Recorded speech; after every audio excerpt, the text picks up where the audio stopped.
This is Scale Her Up, the podcast for female-led businesses ready to grow to seven figures and beyond. I'm Dr. Brenda Hector, business coach and champion for women in business, on a mission to change the statistics and help more women scale successfully.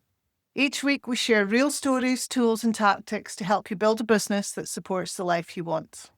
Follow the show and come and join our Scale Her Up Facebook community. You don't have to do this on your own.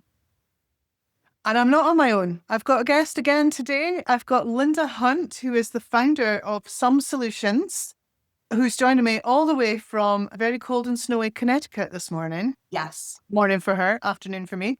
Thank you for joining me, Linda. It's really good to have you here. Thank you, Brenda. It is wonderful to be here. I love talking about business. I wish it wasn't so cold here. And I just am so excited to be talking to the folks over in the pond. I'm actually we call it over the pond over here, but I'm excited because England, Scotland, and Wales are some of my favorite places in the world. So. Oh, I'm glad to hear it. We'll look forward to seeing you when you next come over. Yes. So let's talk about Some Solutions then. Sure. What does your business do? So Some Solutions started out, I'm a corporate dropout. I left corporate a very long time ago in 1998, and I started one of the first remote accounting services businesses. And so I was doing accounting services on a remote basis before it was even a thing. Internet had not caught up at that point. And through the years, my business evolved, and I started a little community of getting to know other people in the accounting space that were providing the bookkeeping support. And I was noticing that they were struggling. They couldn't figure out, they knew their craft, but they did not know how to run a business. So I started teaching and working and consulting with other bookkeeping businesses on the business behind bookkeeping. And that then led me further on my journey I work primarily with service businesses. We do have a couple of product businesses, and we do also work with locations like medical spas. And so people that have bricks and mortar businesses, but at the end of the day, it's still a service. And what I found is that everything the bookkeepers were struggling with, how to talk about money, how to price, all of those things, and how money's so emotionally charged, they were struggling with as well.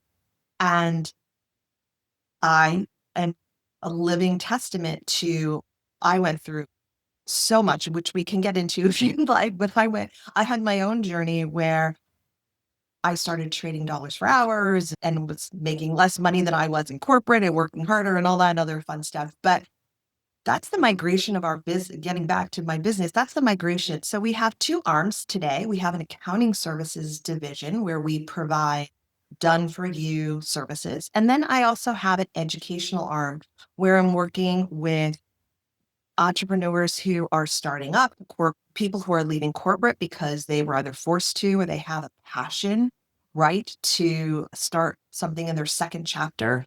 And I also work with that business owner who's been around for a bit, but they're stuck, right? Their income's kind of staying the same.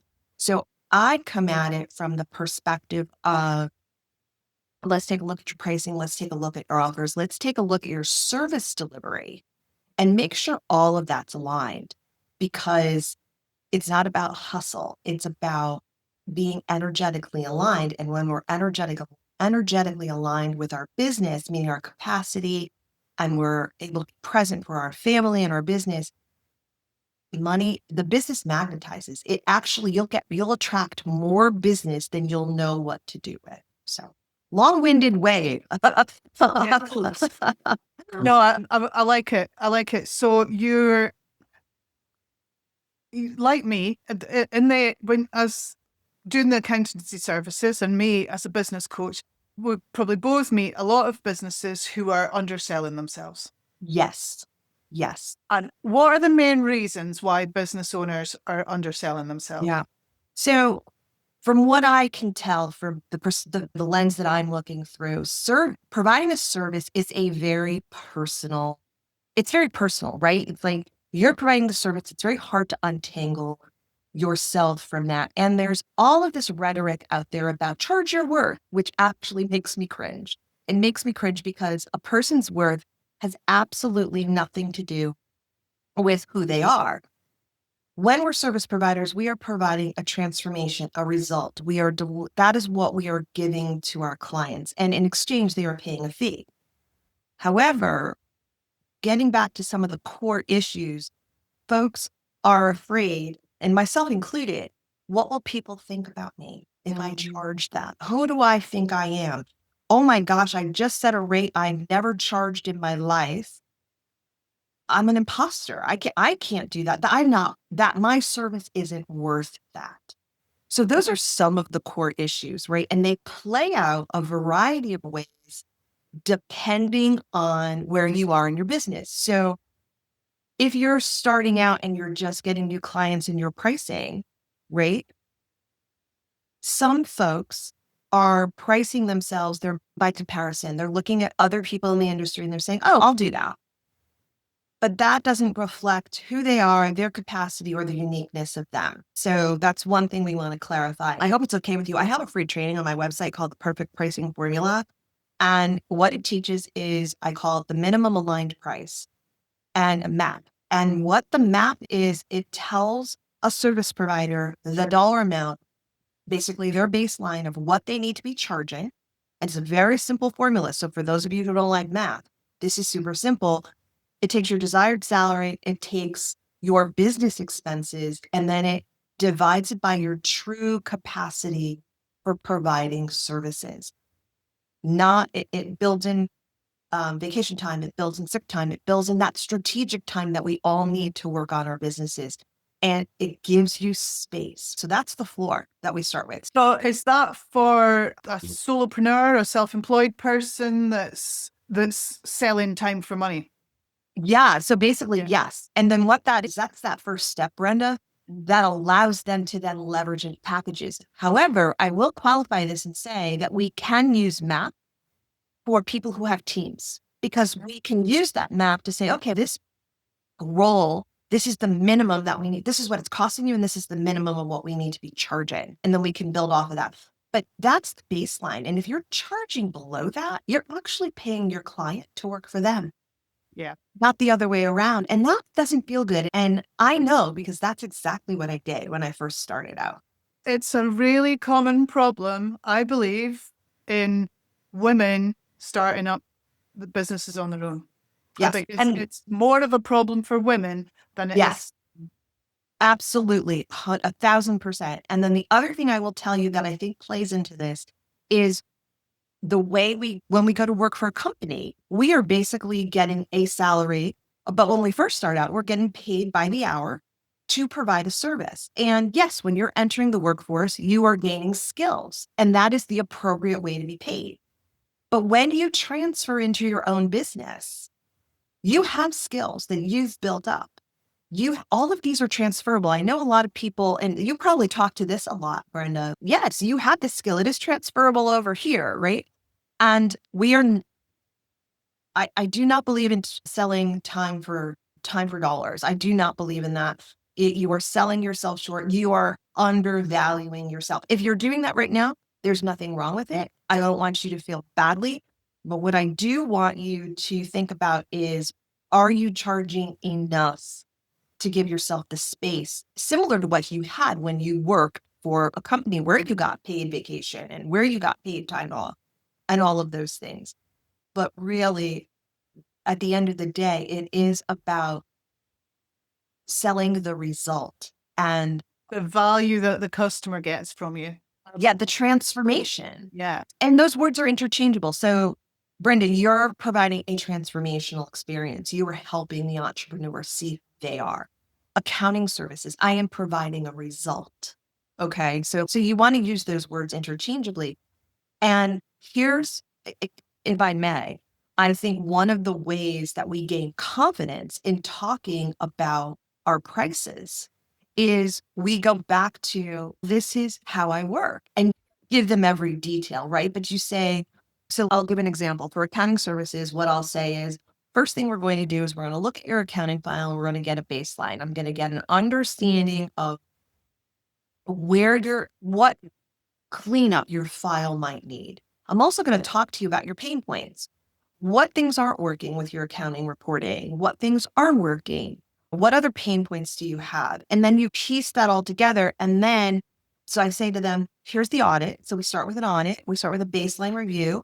Then from that baseline review, we're going to partner up, right? And it could be a project basis, but I talk about that's our second step. And then our third step, if you want to continue with us, is we can provide ongoing support, which would look like X. So you broad strokes, give them your process as to how you're going to get them to the result, because what your customer, your prospective client wants to know is they want to be able to visualize it. Number one, right? And number two, they want to be able to say, yes, that's valuable to me. Because when they can't see it, they're not going to be able to get to whether or not that's valuable to them. So, what are the blockers that you're educating people to overcome in terms of their? Yeah. So to me, there's two pieces to it. There is I'm going to call it the structure or the process, right? We need a container. We need to have a way, let's just say, to talk about our pricing. And then we need something for me. And again, this all stemmed out of my own personal experience of having my voice shake when I would tell someone my rate. And then knowing that the minute it shook, they saw it opening and they tried to negotiate me because they knew I was not confident. So what I did is I first designed the container, the process, the broad strokes of how I was going to talk about my business. And then I practiced my words. So it's like having the scripts. And then the third piece is letting your body know, right? Because really the blocker, it's not mindset. We've all done the mindset stuff. It's the nervous system. We have to feel safe in our bodies talking about pricing and self-worth and all of it. Not talking about self-worth, but knowing that it's safe to talk about money. Our nervous system has to be able to hold that. And for me, because I was in business and I didn't have another form of income, I had to keep going.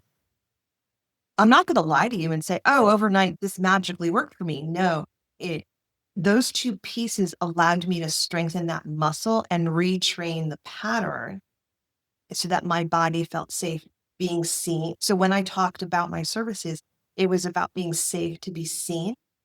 It was about safe to say, this is the transformation that I'm providing for you, and owning that, right? And as I kept doing that and I had small wins, I got empowered.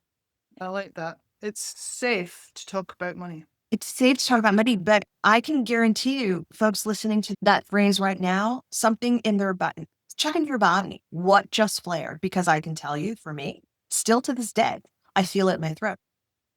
I feel I get it here, and yeah.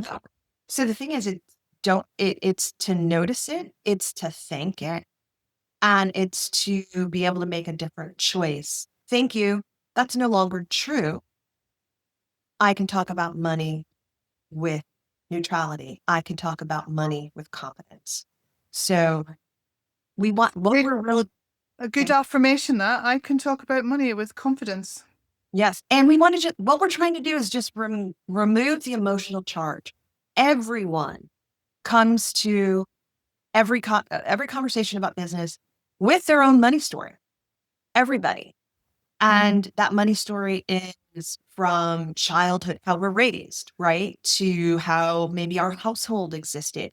Like I know I came from a middle class, maybe it's considered a lower middle class family here. I've always lived in Connecticut, and my parents were wonderful parents. But I learned at a very young age that in order to be seen, I needed to take on responsibility, right? And then the more responsibility I took on, I basically became a people pleaser.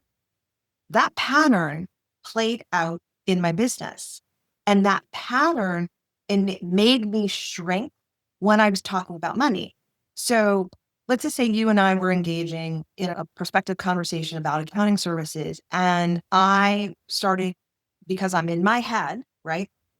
Say you tilted your head. What if I read that as, oh my goodness, she thinks I'm charging too much. And then I would jump in and fill the conversation For you, what I can do is add it up. Then we go into over delivering. Get a discount before the customers even asked for a discount. Yeah. Which is about your mindset Correct. about money, not the customer's mindset about money. Yeah. Correct. And I promise you, it's very uncomfortable when you first start doing this, but I've learned to state my rate, and I call it the investment. I'm like, your investment is, and I would state it, and I would I physically would bite my tongue, because otherwise at the beginning, I was going to say, go in and fill that silence, because as women, we are not meant, we are taught to make everyone feel comfortable. We are. And I am a true believer in feminine energy, like business. We all have feminine and masculine energy, right? Our business side is more of the masculine energy. Our feminine side is our intuition and being in flow and allowing things to evolve. And really, at the end of the day, what I feel I'm teaching is embodiment of both. I'm giving you the structure, the process, the container, right? This is just A, B, C, D. And then I'm allowing the feminine side to come in, because once I started to use this process, then became discerning about, oh, you know what? This client's really not a match for me. This is not an aligned workable relationship. I think they'd be better served by, or nope, they're going to be high maintenance. I don't want to work with them at all. But before that, I was constantly chasing business. And as women, we don't chase business. We don't. Yes, we need to generate business. Yes, we need to generate leads, but we do it differently. Yeah. We do it very differently. And when we're in that feminine energy and we have the confidence to talk about our investment, it becomes magical. The investment of our services, it becomes magical. Yeah. I want to talk about Linda. Okay. Yes, okay. Talk about, you said you dropped out of corporate and you set up your own business. So tell me about that decision process. Yeah, I was in corporate for quite a while, and I was traveling 95% of the time for about 3 years at that point. And we had, again, so it was a first type of service at the time. There was a shared ride limo. So I wasn't at the level in corporate where I had a private car, but I was able to do this shared ride. And the owner of the business, there were 2 owners, they were cousins, and they were new, and got to know them. So next thing I know, we're talking about their business, and I'm helping them from the back seat, like I'm basically consulting with them. And I remember going to my boss and saying, hey, can I just stay home for a month? There's some things I have to take care of. And he said to me, no. No. Now, mind you, the travel was only supposed to be about 45% of the time, but what they were doing, I was single and I was unmarried. Obviously, if you're single, you're unmarried, but I had no children, is what I meant to say.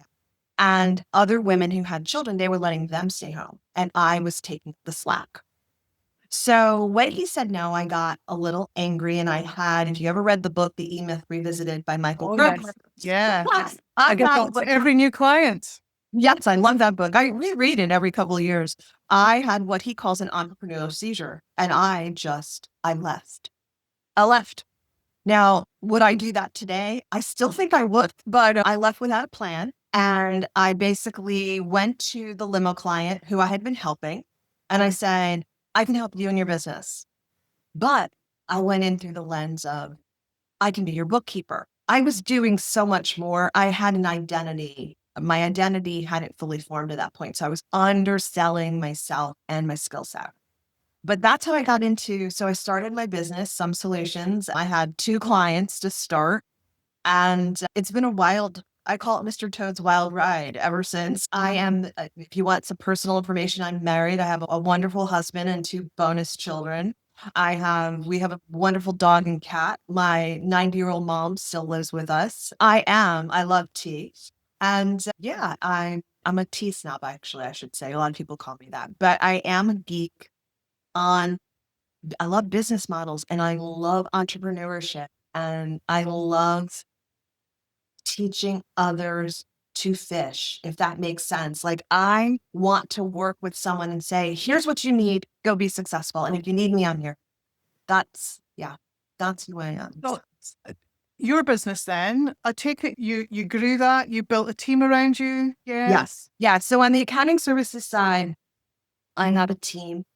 I'm not as involved with the accounting services as I used to be, but at the beginning, I'm more of a systems architect. My genius is more in creating the containers that people need to execute their job effectively. And I'm good at seeing all the pieces. So I architected all that and as I grew, I brought in someone because I'm I'm a decent accountant, but I am not the best control. We call them controllers and accountants here. I'm not the best one. You don't want me doing your books repetitively because I get bored. So yes, I've built a team. So we have a small team approach on our accounting services. Every client, depending on the size, we'll call them an account manager or controller, somebody of a higher skill, and then someone doing the lower level work. So we have the right skill mix for the right amount of time.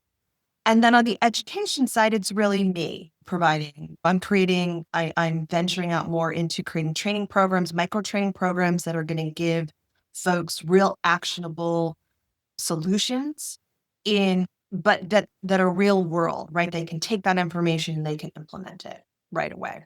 So let's talk about the education part then, because you were telling me just before I hit record that you've written a book. I have written a book and I'm super excited about it. It's coming out in March 2026. It's called The Money Conversation. This book was in my head for probably 15 years before I wrote it. And it's how to speak about money with clarity and confidence, set the standard for the value your services deliver, and get paid without apology. So it's a nice little container. And I've had a few folks that did some pre-reading and I'm getting some really good buzz back on it. They're like, oh my God, I didn't know that. Or I didn't know that was something I wasn't aware of that I was doing. So the book is doing what I want it to do. And then further on the education side, I have created the Price of Essential series. It's a 6-workshop series that actually takes some of the concepts in the book and goes deeper. So it gives you a little bit more nervous system support and practice and how to explore where your nervous system might be blocking you from being able to raise your rates or renegotiate or ask or say to someone, this is how I get paid, and giving them the confidence. Because another thing I used to do, Brenda, was I would start working before I got a deposit. Uh-huh. And right there, the energetic balance of the relationship was out of whack because I was giving more than receiving. And I also signaled to my customer that it was okay to not pay me when I say you needed to pay. And do you know, there are so many people in business doing the same thing. Yes. Yeah. Yes. Yeah. Yeah. And so my hope is through the book and these classes is that folks don't struggle the way I did, because I struggled for years with it. And it really does affect your identity, right? It affects I'm a smart person. Like, why is this not working? Like, I used to look at my bank account and some months the money would be there and some months it wasn't. And what is going, I'm an accountant. Like, I'm financially trained. And there's the outside perspective is the successful business owner, successful business, but because of this mindset and trouble around Yes. having the money conversations, Yes. the inside perspective is not the same as the outside perspective. It's not. And we are ashamed to say that. I remember the first time I said it out loud, I was on a walk. I can remember the moment. I was on a walk with a friend and it was early morning. And I just remember going, I can't do this anymore. She had no idea what I was even saying. And I broke down crying. And she's, what is going on? And I needed to get to that breaking point, which then I did something so uncharacteristic. I took off a week, right? I just took a week off. And then I decided, so I scaled back my business. I went to bare bones. I had overextended myself with a team. And at that point, I pulled back and I worked half time for maybe 6, 7 months. So was that burnout? It was absolute burnout. And I recognized I did it to myself. And that, again, my minimum aligned price, that MAP formula I talked about earlier, that was born out of right after, actually during that somewhat sabbatical. And it's not about the hustle, right? It's not about working 24/7. It is a, it is about giving yourself space to be able to think and feel and just slow down a little bit. And I promise you, I know it will feel like all the male or patriarchal angled articles will tell you you have to work hard and you have to hustle for the first 3 years, otherwise you're going to fail. That doesn't work for women. It just doesn't work for women. We don't have to do it that. We're juggling so many things. So while I might not be a mom, I might not have had small children, I care for a lot of people. I'm juggling quite a bit and I'm handling it all only because I've given myself the space to do that. And I know that if some of you might be thinking like, okay, you're at a place in your business, you can do that now. When I get there, I'll do it.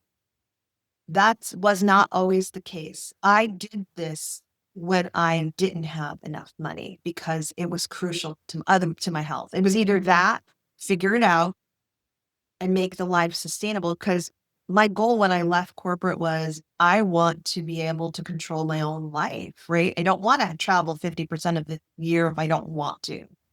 I want to travel because I want to travel. I don't want to be on someone else's leash of deadlines. And I also wanted to create that environment for the people I work with or work with me. Because yes, I may have employees, but we're working together. It's anyway. So that's very important to me. And I think that as women, we can give ourselves that luxury to stop and think and say, okay, this isn't working. What else can I do? And sometimes you do need to step outside yourself and talk to someone like yourself, talk to someone like me, you want to talk to someone who's ahead of you on their business journey. Yeah. Because if you're at this, it's great to have contemporaries. And that's another mistake I made. I had some contemporaries, but we were all having the same issue and we couldn't help each other. It's when you reach forward, right? And you say, hey, and be vulnerable enough to say, okay, I may look good on paper, but I am scared to death inside. And that is okay to say. It really is, because there's nothing wrong with you. You're meeting yourself as an entrepreneur and you're stepping into unknown territory. Like you're a mom, right? When you've had your first child, did you feel like, oh my God, they sent me home with this baby. What do I do? Yeah. Yeah.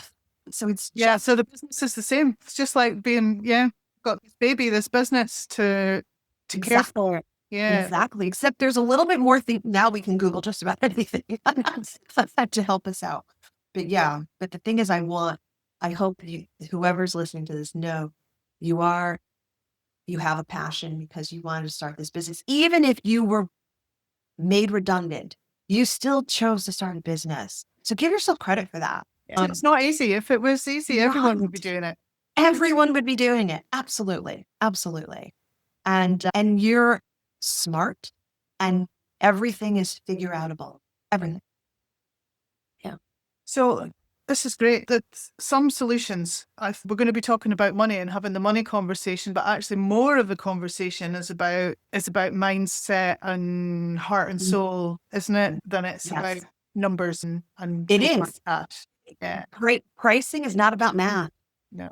Pricing is not about math. Pricing is about what we allow ourselves to say we can hold. So pricing is not about maths.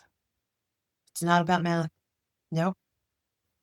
It's how mindset, nervous system regulation, and embodiment influence profitability and decision making.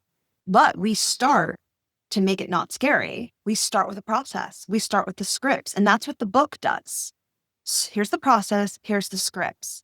Practice these. Practice them in front of the mirror. I'll share a funny story. A couple months ago, I had gotten a referral for accounting from a colleague of a colleague, and they were vetting for their client.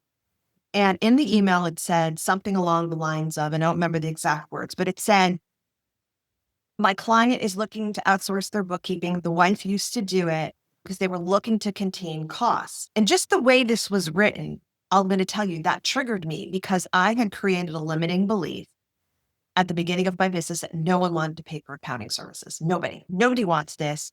And everybody wants it for the cheap and blah, blah, blah. That it was so funny after all these years, right? That was my first reaction. But what's different today is like back then I would have just immediately responded, right? And gone into over explaining and justification and all this stuff. I just stopped. I put the email aside for a little bit. And then when I responded, I went back to them and said, that is wonderful. That was their approach. However, in order for us to look at working together, here's our process. And guess what? Didn't hear back from them. And it was completely fine. It's completely fine because what happens is you attract those clients who are aligned to you. And we are not meant to work with everyone. We're not. We are not for everyone. Yeah. Linda, on your journey as an entrepreneur, who has been your biggest supporter? I've had several throughout the years. My biggest supporter. So I have a close circle of girlfriends, right? That we were all in corp together. I'm the only entrepreneur, but they are my biggest cheerleaders and they have such unique perspectives. So they've been with me through my entire journey, and they do provide different perspectives and they give me different things to think about. And then throughout the years, I've had different business mentors. I just recently worked with someone to help me with expanding my own knowledge of nervous system and somatic exercises and that so that I can offer that more deeply. So yeah, I think that, and I love books, right? So I read a wide variety of books and So other than your own, revisited, yes. What book would you recommend for a woman who's thinking of starting or scaling her business? Oh, starting or scaling their business. Okay. All right. So the first book that comes out. So it's called The Wealthy Spirit. It was actually written 20 years ago by Shelley Campbell. It's like a daily, there's one passage for each day. So it's like you could read it throughout the year. So I love that book. Scaling your business. There was a book. Oh my God. If I can't think of the right title right now, but it will make your business run without you, but I don't remember the author. Make your business run without you. And it's all about the process, right? So when you read the title of that, it's really not about making yourself obsolete. It's more about systematizing what you do in a way that allows it to be repeatable and add quality, because that is another cornerstone of scaling your business. A lot of business owners that I talk to are like, what's getting in the way of growth? I just need another me. No, They don't need another me. They need the right process that enables them to be. Process. Yeah. Yeah. And that is something that I do work on with clients. I do help them look at their service delivery and I do help them systematize that. I'm hoping to create a course this coming year. That is one of my goals for 2026. But in the interim, I still do that work with folks one-on-one. Yeah. My last question for you, Linda, because we're running out of time. If you could go back and meet your 18-year-old self, what advice would you give her? Wow, that is a great question. And I would go back and tell her that I don't want to say that don't take it so seriously, but it's more of trust your intuition because your gut will never betray you. Your body knows the truth.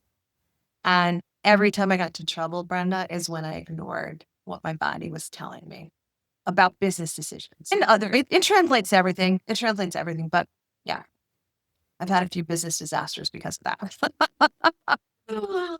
Yeah, because we're told to ignore the emotion and the instinct and taught to make decisions on logic. And yeah, that's, Make the decision on logic, but then drop into your body. And check if it feels right. Yes, exactly. Exactly. And there's so much talk about this right now, right? You're going to hear a lot about nervous system and somatic exercises and all that. And the thing is, yes, but it truly does change you. And it truly allows you to build the self-trust. And at the end of the day, we are the leaders of ourselves, right? It's sovereignty, self-leadership. And I think if I were to encapsulate what I really do, it's that. And I'm going to venture and say that's what you do as well, just from talking with you. Yes. Yeah. Yeah. Yeah, I think we're very aligned, Linda, and it's been an absolute pleasure to have you on the show. Thank you Thank very you. much for joining me. Thank you for having me. I enjoyed our conversation immensely. Thank you. Only 1 in 3 UK entrepreneurs are female, and men are 5 times more likely to scale past £1 million in turnover than women. When we match men in starting and scaling, we'll add £250 billion to the UK economy and create millions of jobs. That's why Scale Her Up exists, to change those numbers one business at a time. Thanks for listening today. If this episode helped you, please follow the show, leave a review, and share it with another female business owner who needs to hear it. Join our Scale Her Up Facebook community and connect with me, Brenda Hector, on social media. I love hearing which episodes resonate with you. You're capable of more than you think.